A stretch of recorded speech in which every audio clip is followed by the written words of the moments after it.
Welcome to Shubham E classes दोस्तों। और आज का वीडियो आपका आर्मी जीडी का मॉडल टेस्ट पेपर है, पूरे 50 प्रश्नों का जैसा आपके एग्ज़ाम में पूछे जाते हैं। और ये हमारा मॉडल टेस्ट पेपर नंबर 8 है। तो जो मैंने पुराने मॉडल टेस्ट पेपर अपलोड किए थे उसमें बहुत सारे स्टूडेंट ने कमेंट आए थे कि जो आपका मॉडल टेस्ट पेपर है वो थोड़ा ईजी है। तो आज मैंने मॉडल टेस्ट पेपर का लेवल बढ़ा दिया है, ठीक है। जो डेली हमारे मॉडल टेस्ट पेपर होते हैं उनसे हमारा जो लेवल है आज का बहुत अच्छा है।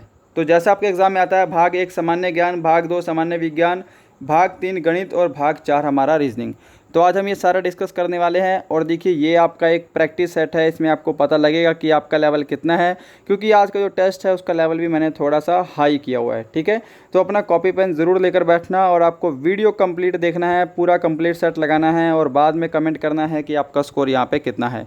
तो चलिए अपना वीडियो स्टार्ट करते हैं। तो देखिएगा यहाँ पे प्रश्न के आंसर देने के लिए आपको ज़्यादा समय नहीं मिले, क्योंकि इसके बाद मेरे को मैथ करवाना है। तो पहला क्वेश्चन है, लाइफ डिवाइन पुस्तक के लेखक कौन हैं। तो अगर आपने ऑप्शन डी चूज़ किया है अरविंद घोष, तो आपका आंसर जो है वो बिल्कुल करेक्ट होगा। क्वेश्चन हमारा सेकंड है, गांधी जी की मृत्यु पर किसने कहा कि हमारे जीवन से प्रकाश चला गया है। ऑप्शन सारे आपके सामने स्क्रीन पर हैं। और अगर आपने इसका भी ऑप्शन डी चूज़ किया है तो आपका आंसर जो है वो बिल्कुल करेक्ट है। क्वेश्चन नंबर थर्ड है हमारा, भारत में डाक व्यवस्था शुरू करने वाला ब्रिटिश गवर्नर जनरल कौन था। तो देखिए डाक व्यवस्था, तार सेवा और रेल सेवा, ठीक है, रेल सेवा, इन सब को शुरू किया था लॉर्ड डलहौजी ने। ऑप्शन ए अगर आपने चूज़ किया है तो आपका आंसर बिल्कुल सही है। क्वेश्चन नंबर 4 है, दिलवाड़ा मंदिर कहाँ पर स्थित है। तो दिलवाड़ा जो जैन मंदिर है यह माउंट आबू राजस्थान में स्थित है। ऑप्शन डी आपका आंसर बिल्कुल करेक्ट यहाँ पे रहने वाला है। क्वेश्चन नंबर 5 है, 2011 की जनगणना के रिपोर्ट के अनुसार किस राज्य में साक्षरता की दर सबसे कम है। तो देखिए जनगणना जो है वो 10 वर्ष पश्चात होती है। तो 2011 की ही जनगणना से क्वेश्चन आएंगे अगर आपके पास आएंगे, क्योंकि भी 2021 की जनगणना नहीं हुई है। तो इसके अनुसार सबसे कम साक्षरता दर कौन से राज्य की थी, तो वो है बिहार। ऑप्शन सी बिल्कुल करेक्ट होगा। और सबसे ज़्यादा साक्षरता दर थी केरल की, ठीक है, तो ये ध्यान रखेंगे। क्वेश्चन नंबर 6 है, भारत में मैंग्रोव वनस्पति मुख्यतः पाई जाती है। भारत में मैंग्रोव वनस्पति पाई जाती है सुंदरवन में, जो कि मुख्यतः पश्चिम बंगाल में पड़ते हैं। क्वेश्चन नंबर 7 है, प्रसिद्ध चिल्का झील कहाँ स्थित है। तो चिल्का झील जो है यह उड़ीसा में स्थित है। अगर बी ऑप्शन चूज़ किया है तो बिल्कुल करेक्ट है। क्वेश्चन नंबर 8 है, सर्वोच्च न्यायालय राष्ट्रपति सर्वोच्च न्यायालय से संविधान के किस अनुच्छेद के अंतर्गत परामर्श ले सकता है। तो ऑप्शन डी अनुच्छेद 143 बिल्कुल करेक्ट होगा। क्वेश्चन नंबर 9 है, सिखों के अंतिम गुरु कौन थे। तो सिखों के अंतिम गुरु थे गुरु गोविंद सिंह। ऑप्शन बी जो है इसका बिल्कुल करेक्ट आंसर होगा यहाँ पे। क्वेश्चन नंबर 10 है, किस राज्य का लोकसभा एवं राज्यसभा में प्रतिनिधित्व सबसे अधिक है। तो उत्तर प्रदेश। ऑप्शन ए इसका बिल्कुल करेक्ट होगा। उत्तर प्रदेश जो है लोकसभा और राज्यसभा में सबसे अधिक अपने सदस्य भेजता है। क्वेश्चन नंबर 11 है, विश्व जनसंख्या दिवस कब मनाया जाता है। तो विश्व जनसंख्या दिवस मनाया जाता है 11 जुलाई को। अगर आपने ऑप्शन ए चूज़ किया है तो आपका आंसर बिल्कुल करेक्ट है। क्वेश्चन नंबर 12 है, संयुक्त राष्ट्र संघ की स्थापना कब हुई। तो इसकी स्थापना हुई थी सन 1945 में। ऑप्शन ए जो है इसका बिल्कुल करेक्ट आंसर होगा। क्वेश्चन नंबर 13 है, बुल्स आई शब्द किस खेल से संबंधित है। तो बुल्स आई शब्द जो है यह संबंधित है शूटिंग से। अगर आपने ऑप्शन ए चूज़ किया है तो बिल्कुल करेक्ट है। क्वेश्चन नंबर 14 है, वर्तमान में भारत के गृह मंत्री कौन हैं। तो इसका राइट आंसर होगा option B Amit Shah. Question number 15, प्रसिद्ध पुस्तक एग्ज़ाम वॉरियर किससे संबंधित है।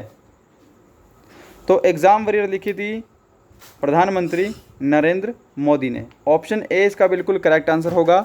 तो यहाँ पे हमारा सामान्य ज्ञान का भाग 1 पूरा कंप्लीट होता है। अब भाग 2 हम डिस्कस करने वाले हैं।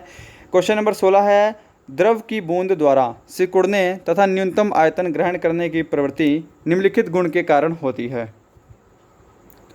तो करेक्ट आंसर होगा इसका ऑप्शन ए, पृष्ठ तनाव के कारण।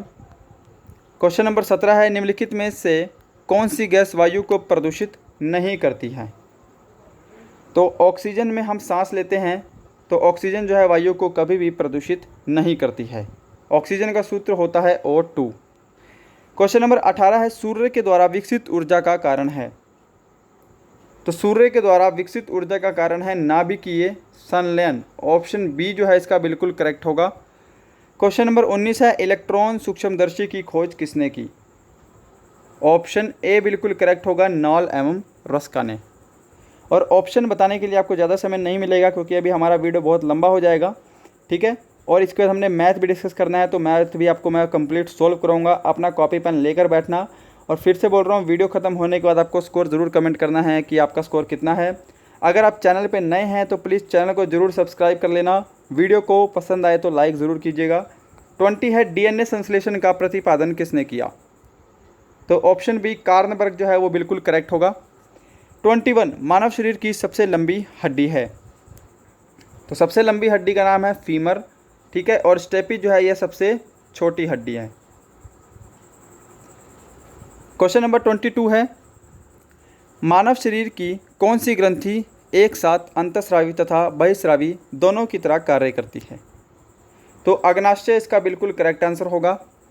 23 है, बर्तनों में नॉन स्टिक सतह के लिए प्रयुक्त होता है? ऑप्शन आपके सामने स्क्रीन पे हैं। अगर आपको ज़्यादा समय चाहिए तो वीडियो को पॉज कर सकते हैं। ऑप्शन सी टेफ्लॉन जो है इसका बिल्कुल करेक्ट आंसर होगा। 24 है, निम्नलिखित में से सबसे छोटी कोशिका है? तो जो सबसे छोटी है हमारे शरीर की कोशिका, उसका नाम है माइकोप्लाज्मा। कंप्लीट नाम है माइकोप्लाज्मा गैलीसेप्टिकमा, ठीक है। बट माइकोप्लाज्मा ही आपके जो है क्वेश्चन पेपर में आता है, तो ऑप्शन ए आपको चूज़ करना है। 25 लोहे में जंग लगने की क्रिया किसकी सहायता से होती है? तो लोहे में जंग लगने की क्रिया एक ऑक्सीकरण अभिक्रिया है, ठीक है। ये जल एवं ऑक्सीजन के मिलने से होती है। ऑप्शन बी बिल्कुल करेक्ट होगा। 26 लाइकेन सूचक होते हैं? तो लाइकेन जो है ये वायु प्रदूषण के सूचक होते हैं। ऑप्शन ए अगर आपने चूज़ किया है तो आपका आंसर बिल्कुल करेक्ट है। 27 है, टेनिस की गेंद मैदान की अपेक्षा किसी पहाड़ी पर अधिक ऊंची उछलती है क्योंकि?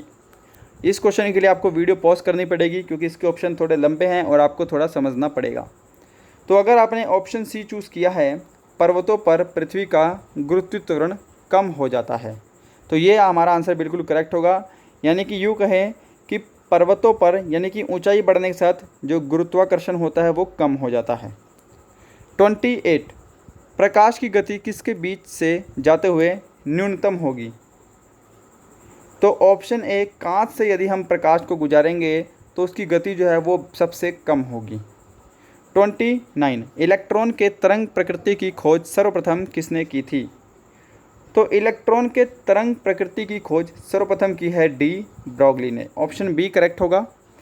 क्वेश्चन नंबर 30 है, वायु दाब मापी की रीडिंग में अचानक गिरावट इस बात का संकेत है कि मौसम, इसका अर्थ होता है कि मौसम जो है वो तूफ़ानी होगा।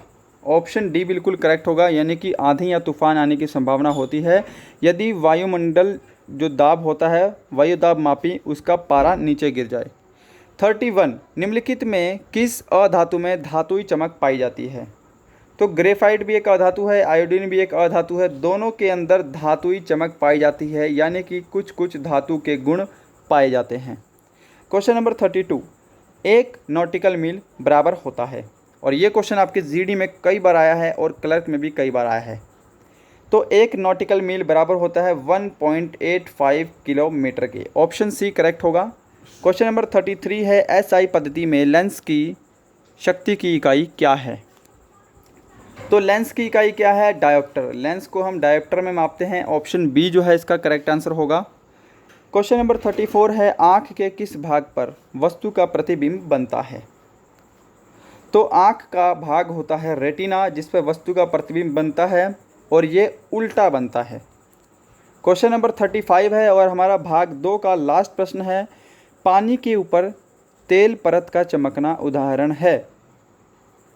तो ये उदाहरण है व्यतिकरण का। ऑप्शन बी जो है इसका बिल्कुल करेक्ट आंसर होगा।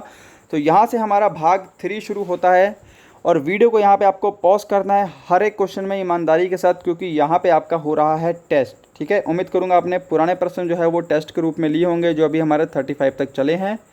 तो ये हमारा भाग 3 गणित है, 45 प्रश्न तक है ना, 36 से लेके 45। तो ये आपका टेस्ट हो रहा है, कॉपी पेन लेकर बैठना और ईमानदारी से आपको क्वेश्चन सॉल्व करना है वीडियो पॉज करके। फिर मेरे जो है आंसर से आंसर आपको मैच करना है। तो पहला प्रश्न है, किसी आयताकार मैदान की लंबाई व चौड़ाई का अनुपात 2:1 है। यदि मैदान का क्षेत्रफल 72 वर्ग मीटर है तो मैदान की लंबाई क्या होगी। तो देखिए ये जो एडवांस मैथ वाले क्वेश्चन हैं अब आपके एग्ज़ाम में आने लगे हैं, अच्छे खासे आने लगे हैं। तो आयताकार मैदान का जो क्षेत्रफल होता है उसका आपको फॉर्मूला पता होना चाहिए, जो कि होता है आपका लंबाई गुणा चौड़ाई, यानी कि लेंथ इनटू ब्रेथ। ठीक है। अब देखिए लंबाई आपको दे रखी है, जिस लंबाई का अनुपात दे रखा है आपको 2, तो 2 को हम लिख सकते हैं 2x, है ना। इसके बाद हमारा यहाँ पे आएगा गुणा यहाँ पे 1x है, इसको मैं सिर्फ x भी लिख सकता हूँ, चलेगा, है ना। अच्छा, ये हो गया लंबाई गुणा चौड़ाई यानी कि क्षेत्रफल का फॉर्मूला। और हमको क्षेत्रफल यहाँ पे दे रखा है 72। ओके, तो आप इसको गुणा करेंगे तो यहाँ पे हमारा कितना बनेगा, यहाँ पे हमारा बनेगा गुणा करने के बाद 2x² is equal to 72, right. तो 2 से कैंसिल कीजिए, यहाँ पे आ गया हमारा 36। ओके, तो हम बोल सकते हैं कि x² की वैल्यू कितनी आ गई, 36 आ गई। तो यहाँ से ये स्क्वायर हटेगा और यहाँ पे क्या होगा, अंडर रूट में हो जाएगा। करेक्ट है। अब इसको आप यहाँ पे देखिए, अब x की वैल्यू यहाँ से कितनी आ गई, 6 आ गई, सॉरी x की वैल्यू कितनी आ गई, 6 आ गई, क्योंकि 6 का स्क्वायर 36 होता है। ठीक है। आपसे पूछा है मैदान की लंबाई क्या है, तो देखिए लंबाई क्या है, 2x है ना। तो x की वैल्यू 6 है, तो 2 गुणा 6 यानी कि लंबाई जो है इसकी वो कितनी है, 12 मीटर है। अगर आपने ऑप्शन बी चूज़ किया है तो आपका आंसर बिल्कुल करेक्ट है। बढ़ते हैं नेक्स्ट क्वेश्चन में, उम्मीद करूंगा आपको अच्छे से समझ में आया होगा। नेक्स्ट प्रश्न है हमारा 37 कि एक समचतुर्भुज का विकर्ण दूसरे विकर्ण का 2 गुना है तथा उसका क्षेत्रफल 100 वर्ग सेंटीमीटर है, तो समचतुर्भुज के छोटे विकर्ण की लंबाई क्या होगी। तो इस प्रश्न के लिए भी आपको फॉर्मूला पता होना चाहिए। एडवांस मैथ में आपको मोस्टली जो है फॉर्मूला पर ही डिपेंड रहना पड़ता है। यदि आपको सूत्र अच्छे से पता है तो आप क्वेश्चन को बहुत ही आसानी से कर लेंगे।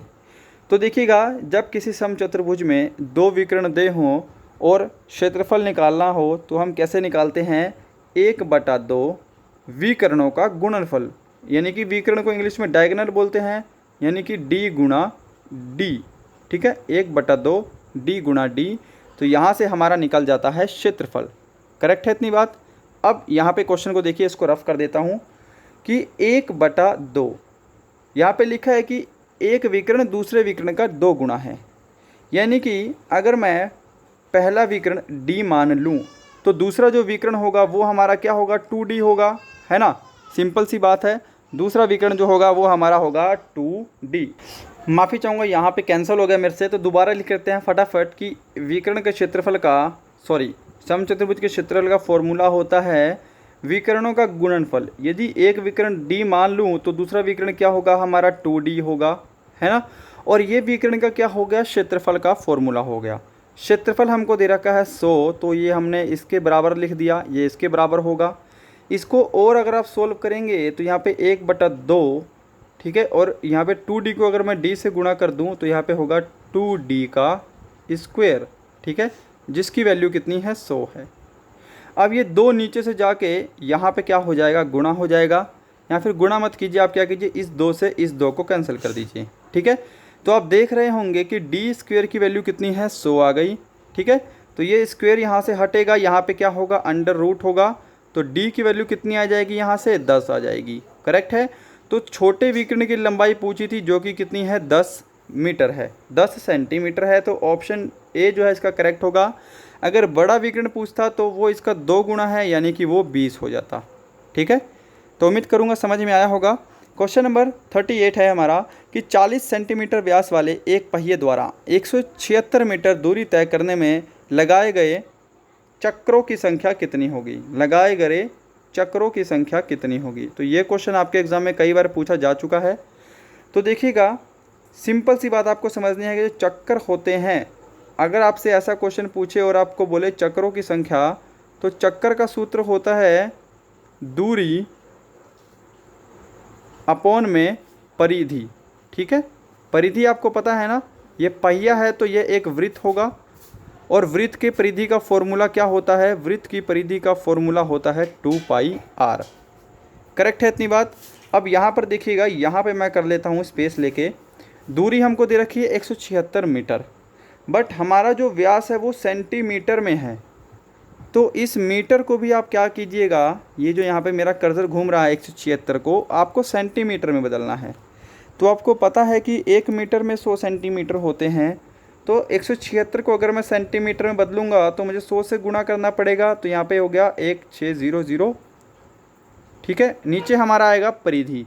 तो परिधि का फॉर्मूला होता है 2πr, यानी कि 2 गुणा पाई को हम लिख सकते हैं 22/7। ठीक है, तो ये 7 नीचे से हट कर कहाँ चला जाएगा? ऊपर चला जाएगा। करेक्ट है इतनी बात। और आर हमारा देखिए 40 नहीं होगा, क्योंकि ये 40 तो व्यास है। आर हमारा कितना होगा? त्रिज्या होगी हमारी 20। आपको पता है त्रिज्या जो है वो व्यास की आधी होती है। करेक्ट होगी इतनी सी बात। अब यहाँ पर देखिएगा, ये 0 से मैंने ये 0 कैंसिल कर दी। ठीक है, सबसे पहले क्या करते हैं इसको, 11 दूनी 22। ठीक है, 11 एकम 11, 11 छिक 66 और ऊपर हमारा 0 आ गया, 160 आ गया। तो देखिएगा नीचे 2 दूनी 4, 4 दूनी 8, तो नीचे हमारा 8 बन गया, 8 एकम 8 और ऊपर देखिएगा 8 दूनी 16, यानी कि ऊपर आ गया 20। अब 7 को 2 से गुणा करूंगा तो कितना होगा? 7 दूनी 14, यानी कि 140 जो है वो आपका करेक्ट आंसर होगा, ऑप्शन ए वाला। उम्मीद करूंगा समझ में आया होगा। क्वेश्चन नंबर देखिएगा यहाँ पे 39। निम्न में से क्या शंकु का वक्र पृष्ठ क्षेत्रफल का सही सूत्र है? ऑप्शन आपके सामने ये चारों स्क्रीन पे हैं। तो इसका राइट आंसर होगा हमारा ऑप्शन डी, πr/l।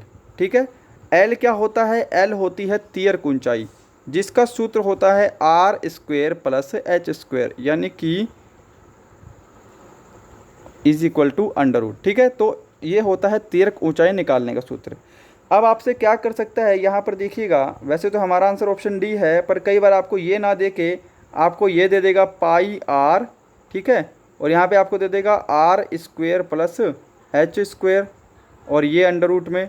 ठीक है, तो आपको पता होना चाहिए ये भी जो है ये क्या है, आपका L का सूत्र है। तो आपसे ऐसे भी दे सकता है। ठीक है, इसको R ना लिख के आप इसको L लिख सकते हैं, L² + h²।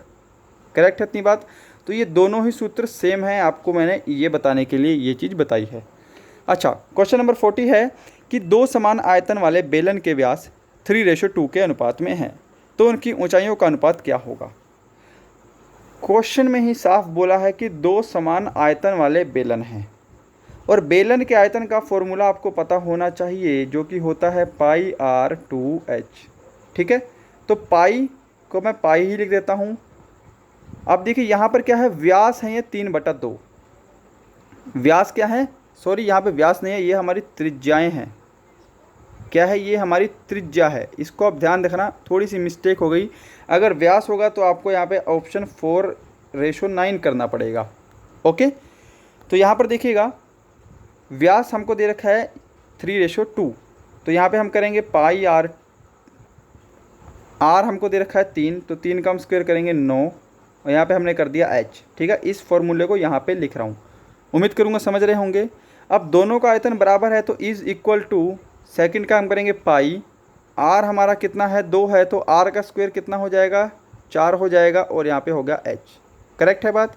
पाई से पाई कटेगा और h से हमारा h कट जाएगा, तो 9:4 जो है ये हमारा बिल्कुल करेक्ट आंसर होगा। ठीक है, अगर यहाँ पे व्यास होता तो हमारा आंसर 4:9 हो जाता। ठीक है, इसको आप सोल्व करेंगे तो समझ जाएंगे, मैं ऐसे ही देख के बता रहा हूँ आपको।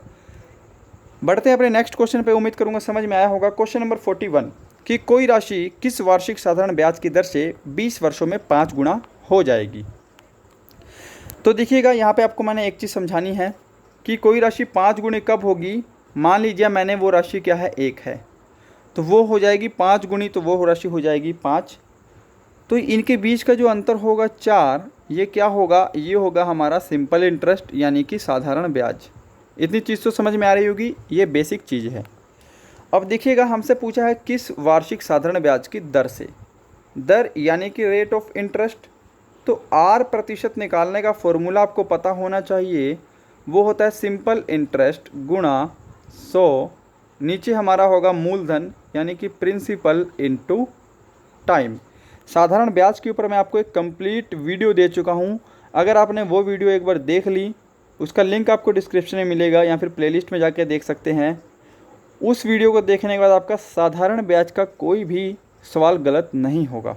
ठीक है, तो यहाँ पर देखिएगा ब्याज हमारा कितना है, 4 है। मैंने पहले ही सॉल्व किया है, तो 4 गुणा 100।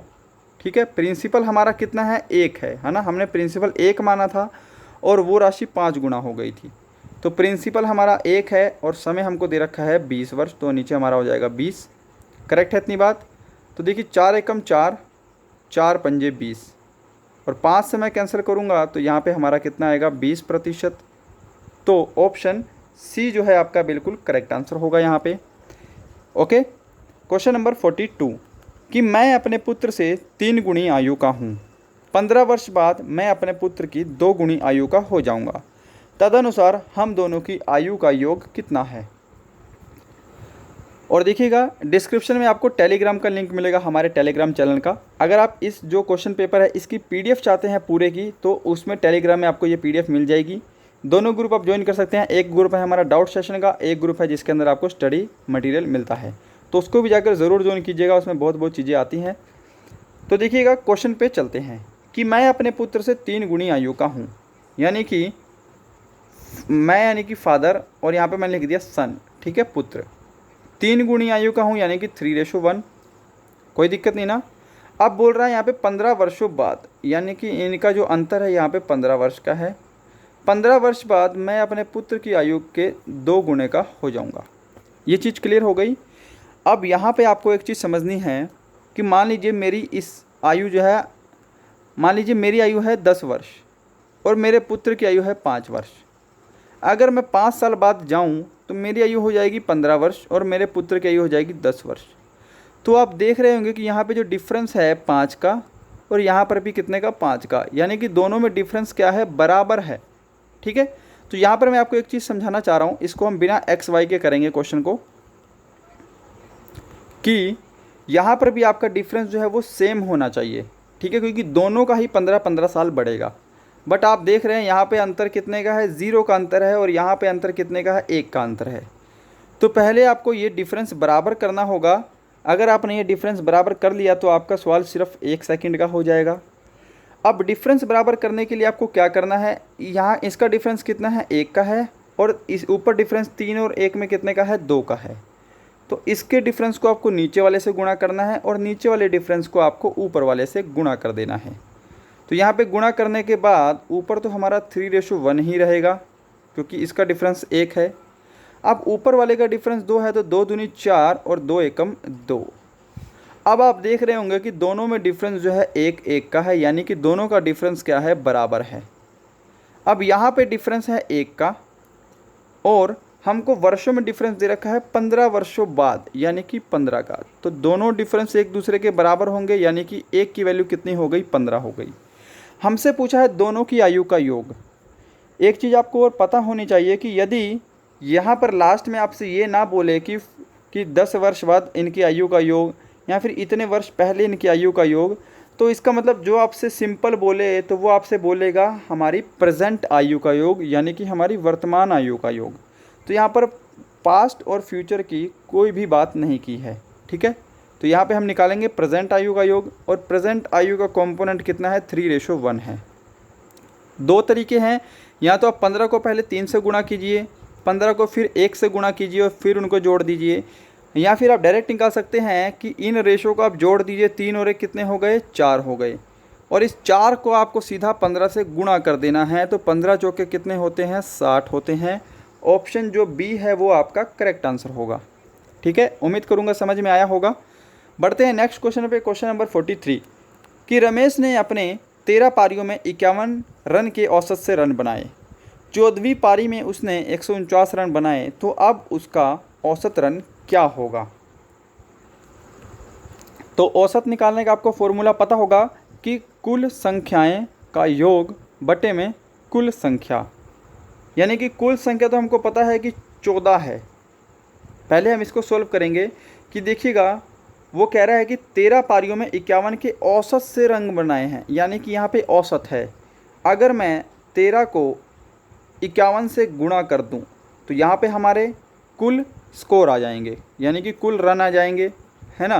तो गुणा कर लेते हैं 3 1, फिर से गुणा करेंगे 5 3 15, 5 एकम 5 और 1 6, यानी कि 663 जो है वो हमारे 13 पारियों के कुल अंक हैं। तो यहाँ पर देखिएगा 13 पारियों के कुल अंक कितने हैं, 663 हैं। और जो 14वीं पारी है, यानी कि 14वीं पारवी के जो अंक होंगे वो हैं 149। तो अगर मैं इस 663 में 149 जोड़ दूँ तो ये 14 पारियों के टोटल अंक हो जाएंगे। ठीक है, समझ रहे होंगे।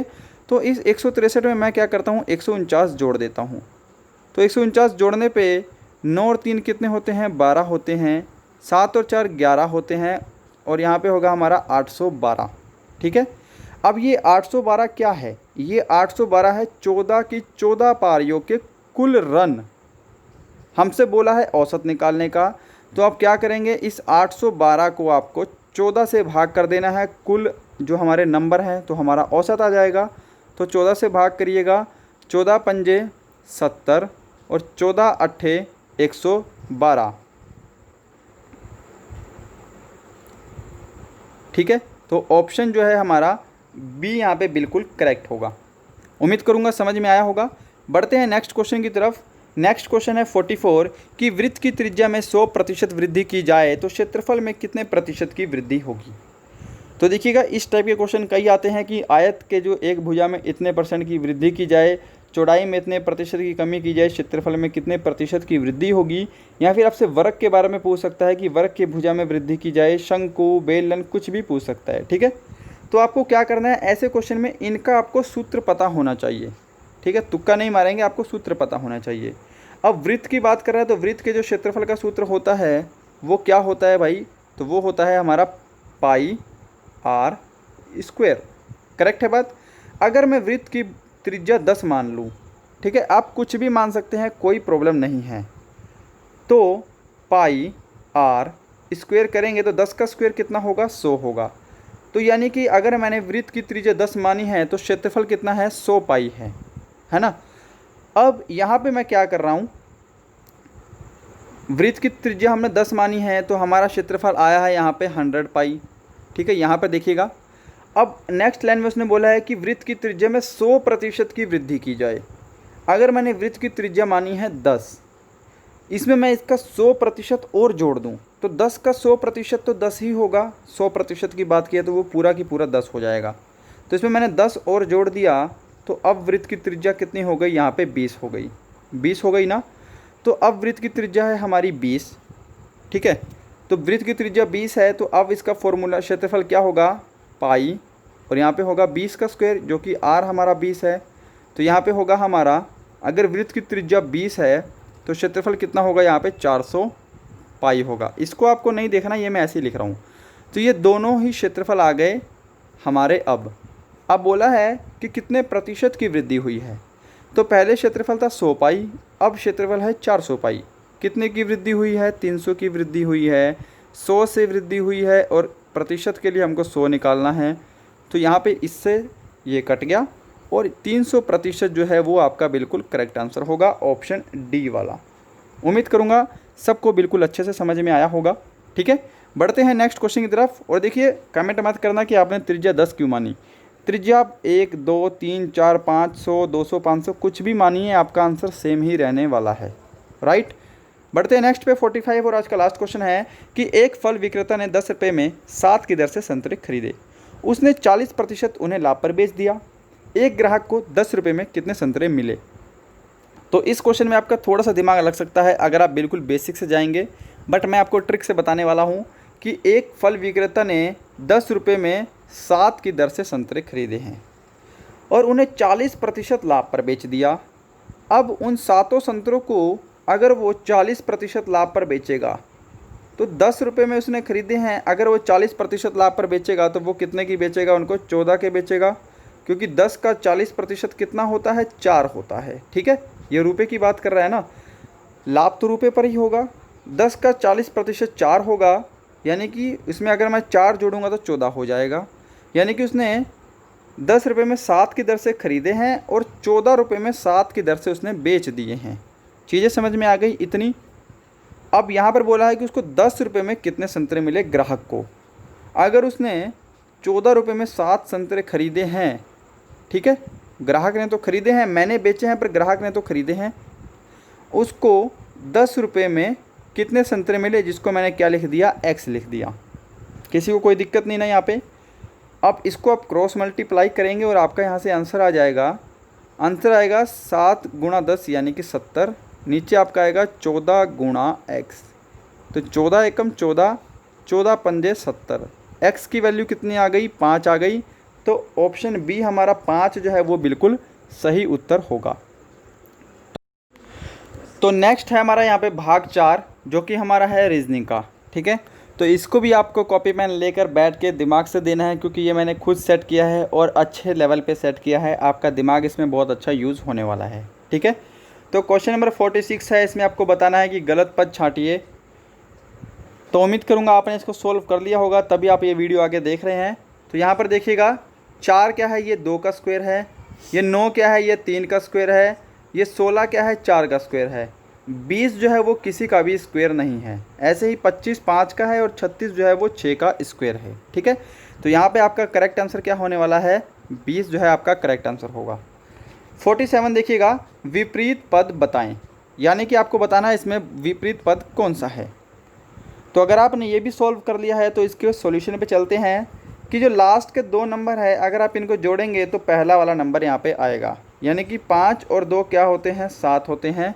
2 और 2 कितने होते हैं, 4 होते हैं। 4 और 5 होते हैं 9। और यहाँ पे 4 और 4 यहाँ पे आपका 8 आना चाहिए था, जो कि आपका गलत है, यहाँ पे 7 दिया हुआ है। तो ये जो है सबसे अलग पद है। ऑप्शन डी इसमें करेक्ट होगा। क्वेश्चन नंबर यहाँ पे है 48।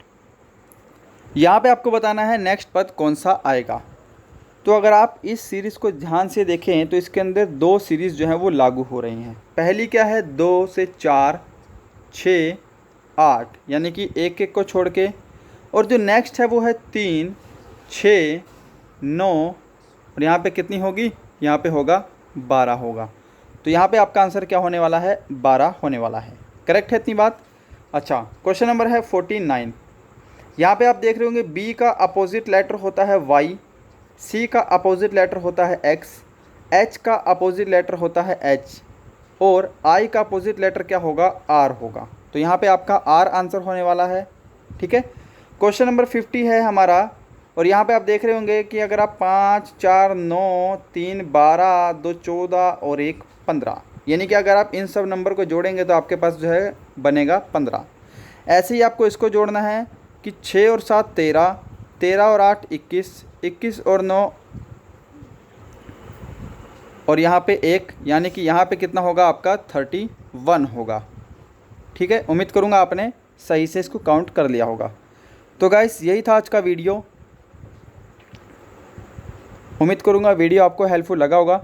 मिलते हैं नेक्स्ट वीडियो में किसी टॉपिक के साथ। तब तक के लिए bye bye and thank you so much.